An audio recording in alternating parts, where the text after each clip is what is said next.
Hey there friends, how's it going today? David Potts with Song Notes here, and today we're looking at another Guy Clark song. So this one is going to be Stuff That Works from his 1995 album. So I've gotten a lot of requests for this song. I'm happy to teach it to you here. The first half I'll talk about the chords, the strumming, and how to work your way through the verse and the chorus. So if you want a campfire sing-along version, that'll be good for you, right? And in the second half, I'll look at that amazing intro riff. It's a 16-measure sequence. I'll show you two different ways to play it as far as where you place your filler strums, right? So lots of fun we can have with that. All my other stuff for this lesson is on my website, songnotes.net, right? I have a separate lesson where I do a deep dive on the intro, show you how to play it in a few different keys, right? I also have some lessons to help you out with things like that F chord that you might run into or some of the strumming techniques used in this song. So check those out. There's also a link to my song sheet as well. It is officially licensed and available for a separate purchase, but if you're a member on my site, songnotes.net, you do get a 50% discount code that you can use when you're buying that song sheet as well as all my other licensed song sheets, okay? But let's get into this one and have some fun with this song.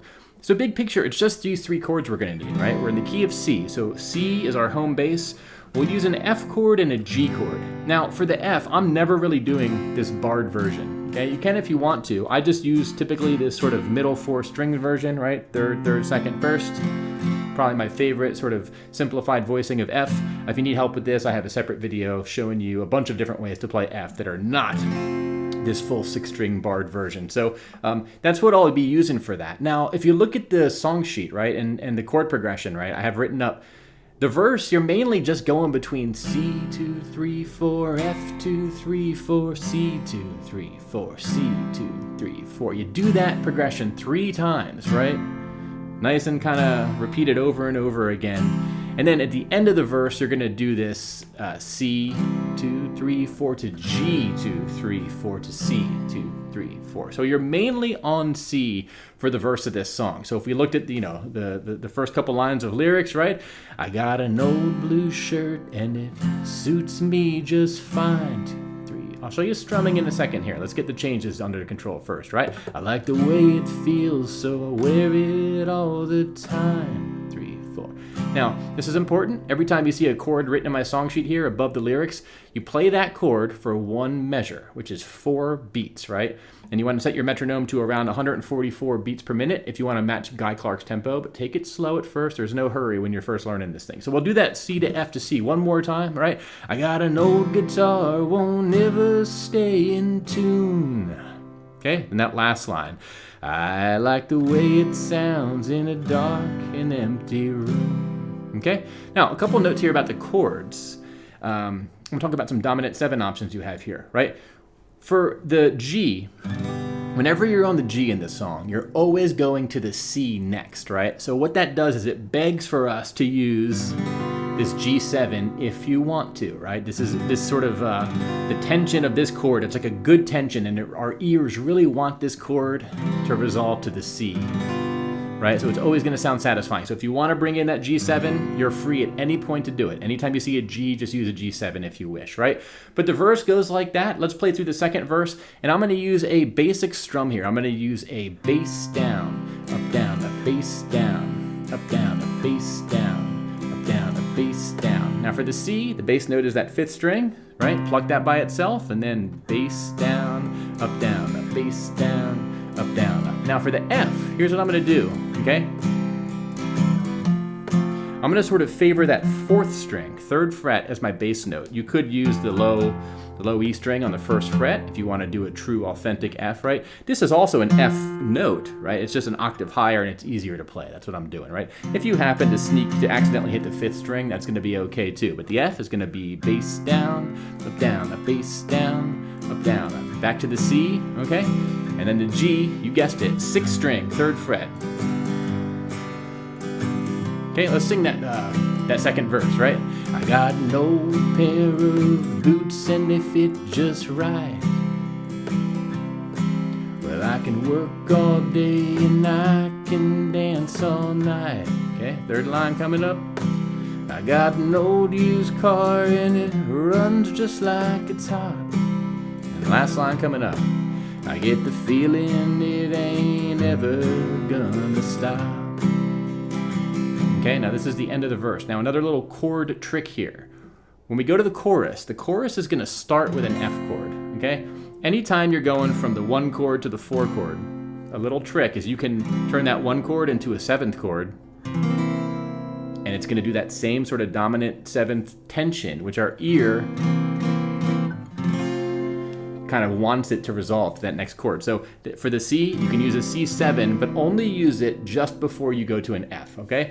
So the chorus is gonna look like this, right? F for 2 measures, stuff that works, 2, 3, 4, F2, stuff that C holds up, 4, C2, 3, 4, C2, 3, 4, G2, 3, 4, C. C7 sounds really good right here because we're going to F2, 3, 4, F2, stuff you see, feel, right? And the last line, the kind of stuff you reach for when you fall, 3, 4, 1, 2, 3. And that's all you need for the chorus and the verse, and that's the entire song. So progression-wise, nothing too crazy. Guy Clark is one of those artists that can just get so much mileage out of 3 chords and well-written lyrics and the truth, I guess, if you want to say it that way, right? So let's do the chorus with the strumming pattern. Again, bass down, up, bass down. Okay, ready? Stuff that works, stuff that holds up, the kind of stuff you don't hang on the wall, stuff that's real, stuff you feel, the kind of stuff you reach for when you fall. Now after the chorus,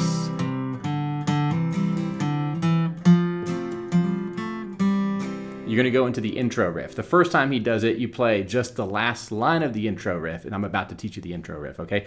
And then after the second chorus, you do the intro riff in full, and after the third chorus, you're going to repeat the chorus again and then end it by doing the intro riff a few different times, okay? So that's what you need for the verse and the chorus. If you want a full playthrough where I strum the entire thing, head on over to my website. I'll show you that there. But let's get on into this. The last thing I want to show you, though, really quick, is a strum, another strum you can do. This is going to be an alternating bass note strum, okay? This is for the C. My bass notes are going to alternate between the 3rd fret and the 3rd fret of the 5th string and then the 6th string, okay? Both with our ring finger. So our ring finger is doing the move in here. This is a trickier strum, but it's worth doing because it kind of adds some, bass line movement, which sounds good, right? 1, 2, and 3, 4, and 1, 2, 3, 4. Now this F. I'll just go between 4th and 5th string on the 3rd fret. This is nice because you can keep your left hand and just in this sort of F mini F position. All right, back to the C, and now for the G, we're going to alternate between the 6th and the 4th string. This is sort of a very common alternating bass strum for the G major chord. So if you want to see me strum this for the entire song, that's going to be in the playthrough on my website, but I wanted to teach you that there before we get to this intro riff, okay? Now the intro riff, let's have some fun with this one. Now I have this written up a few different ways, okay? On page 1 of my song sheet here, at the very top, I have a sort of an approximated summary Cliff's Notes version of it, right? And part of this is, hey, I want to make this fit on one page, make sure the lyrics are readable and not too small. And what this does is it shows you the sort of main melody, right?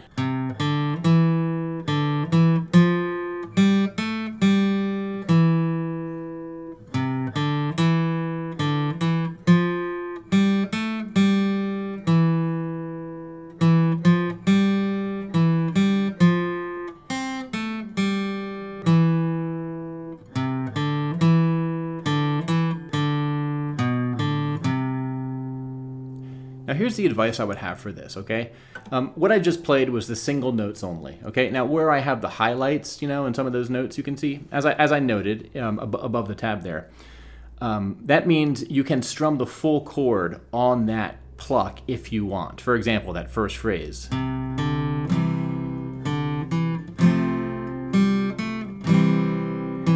Okay? You don't have to, but it is a nice way to sort of flesh things out. I'll talk about that more in a second, but here is the advice I would have. If you're trying to learn this, you could just play the individual notes, as I just did. Right? But I actually think get where you want to get faster, in my opinion. I could be wrong. Your mileage may vary, but keep your left hand in the chord mentality. okay? If you're just hunting individual notes, it can feel like you're hung out to dry, like you're swimming in the ocean with no lifeline or no buoys or anything. But if you use these chord shapes with your left hand, all the notes we're gonna pluck are found in whatever shape you're fretting anyway. So it kind of gives you this nice safety net, so to speak. For example, the first 3 notes, right? Starting on the 3rd fret of the 5th string, right? Then we're gonna, if we're in a C major shape and we just take our middle finger off that 4th string, that's the open 4th string, and then you put your middle finger back down for that 3rd note. But notice how my left hand is in that C major shape the whole time. If you forget about me taking my middle finger off for a second. But what this does is it kind of lets you, if you accidentally strummed other strings there, it's still going to sound good, right? And that's the sort of good prerequisite to this other thing I'm talking about.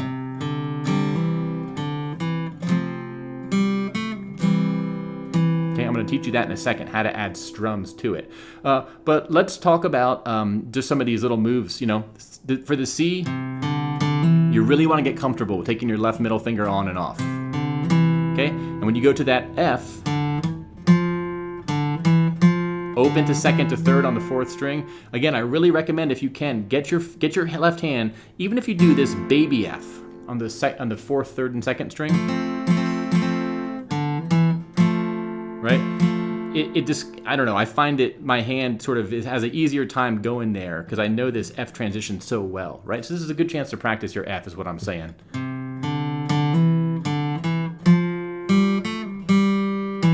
I guess look at my left hand as I play it. Notice how I'm in these chord shapes, right? To the C again, 2nd phrase. And I go back to that C. Now here, you kind of have to bring your, I bring my left ring finger down to that 3rd fret. Then I go back to the C shape, right? Open G string. Then I switch to the F for that 3rd fret note, right? And then here,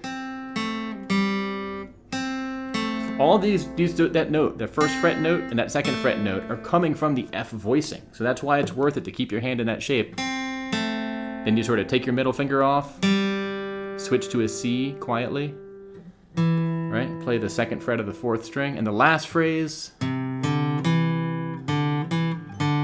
I'm going to a G, even though I'm not strumming it right here, I'm just sort of used to it. Those 2 notes are coming from the G, and we end with a C, okay? Let me play it one more time like that. Watch how my left hand is going to chord shapes. Even though I'm not strumming, it just gives me that sort of confidence, right? 1, 2, 3, 4, 1, 2.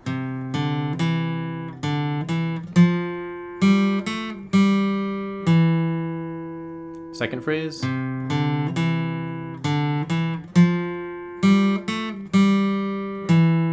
Second phrase and the first phrase are identical, by the way. The 3rd phrase is different. That's where we go higher.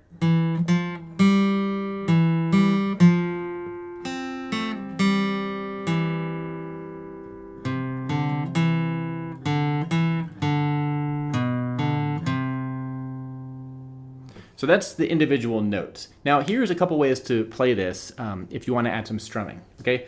This first way is going to be, the strums are going to happen on the 1 count of each measure, okay?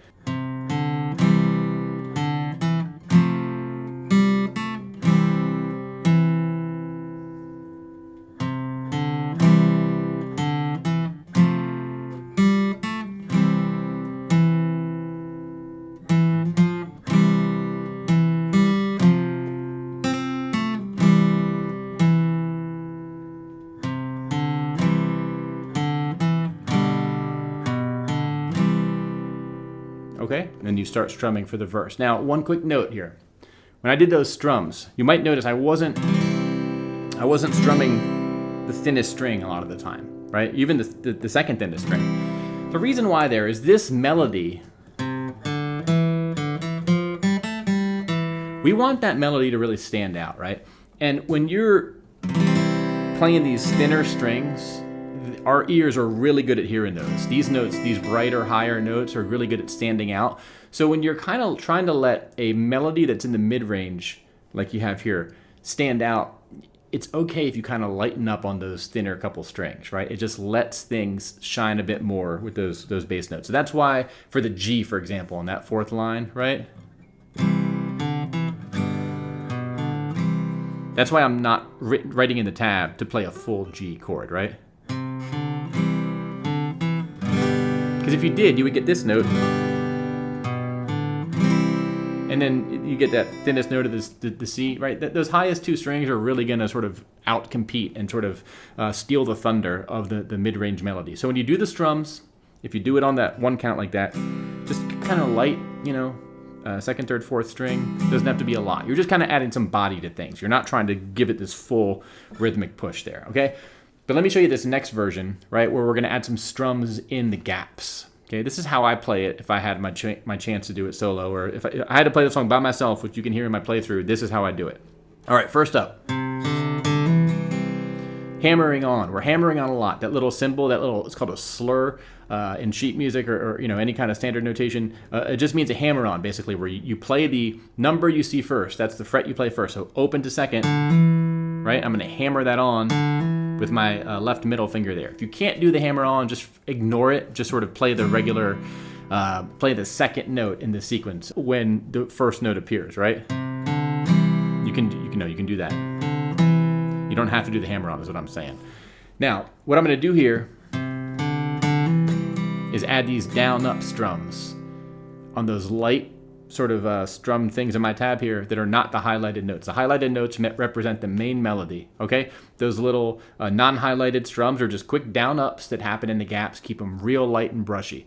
So you already know, I've already taught you the main melody here that's highlighted, okay? The only thing that's new with the highlights is the hammer-ons, but those are all left middle finger on the second fret, exclusively, second fret. It's always for a C chord except in the very last measure, right? We do it for the G, but it's the same left middle finger on the second fret, okay? So here's what this sounds like. I'm gonna play it nice and slow, okay?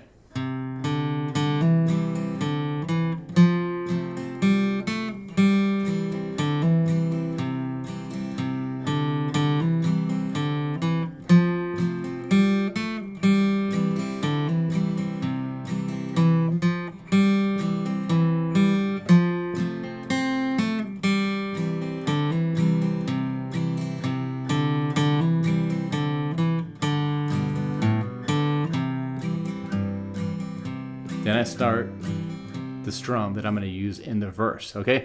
So that's how you're going to put it all together to play this song. You play that for the intro, and I would say, hey, use what works for you. I've showed you 3 different ways to do this. I showed you the melody only. I showed you with the strum on the one count.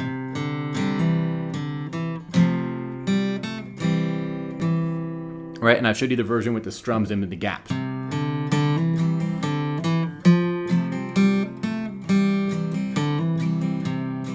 I would say try them all, right? Find the one that works for you, and you know, don't give up. If one of them is something you really want to get to, spend some time with it. It might not come overnight. It might take a few days of practice. It might take longer than that, but stick with it, right? You know, with some slow, concerted practice, break it into phrases, take it slow.